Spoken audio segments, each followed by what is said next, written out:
RTC కార్మికుల సమస్యలను ప్రభుత్వం పరిష్కరించాలని మాజీ మంత్రి తలసాని శ్రీనివాస్ యాదవ్ డిమాండ్ చేశారు. ఆర్టీసీ సమ్మెపై తలసాని శ్రీనివాస్ యాదవ్ స్పందించారు. కాంగ్రెస్ ప్రభుత్వం ఉద్యోగులకు భద్రత లేకుండా చేస్తుందని ఆగ్రహం వ్యక్తం చేశారు. ఈవీ బస్సుల పేరుతో ఉద్యోగాల ఉపాధిని దెబ్బతీస్తుందని మండిపడ్డారు. ఈవీ బస్సులకు ప్రైవేట్ డ్రైవర్లు, కండక్టర్లు ఎందుకని ప్రశ్నించారు. ఆర్టీసీ డిపోలు ఆస్తులను ప్రైవేట్ సంస్థలకు ఎలా దారదత్తం చేస్తారని తీవ్రంగా మండిపడ్డారు.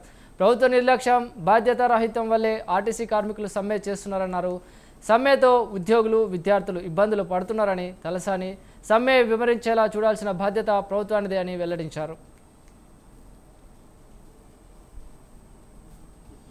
ఉన్నటువంటి వాళ్ళందరినీ ట్రైన్ చేసి వాళ్ళతో నడిపారు.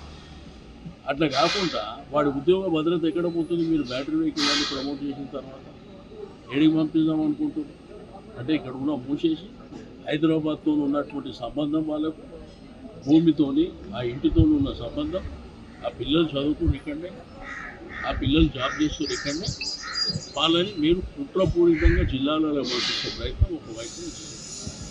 రెండోది వాళ్ళ న్యాయమైనటువంటి డిమాండ్లు ఉన్నాయి కదా, మరి ఆ న్యాయమైన డిమాండ్లను మీరు పరిష్కరించకుండా ఇన్ని రోజులు డ్రామా చేసి మీ ఇష్టం ఉన్నట్టు మాట్లాడి మరి ఇప్పుడు చేతులు కాలిన తర్వాత ఇప్పుడు లేలే మేము అది చేస్తాం ఇది చేస్తాం మాట్లాడి కరెక్ట్. అల్టిమేట్గా ఏంది, ఆర్టీసీ ధర్నాలు చేయడం వల్ల, ఆర్టీసీ బస్సులు బయటికి రాకపోవడం మూలాన పేద సామాన్య కుటుంబాల పరిస్థితి ఏంది? ఈ ఫ్రీ బస్సు ఎవడే ఎక్కడెక్కుతారు మీ మహిళలుగా?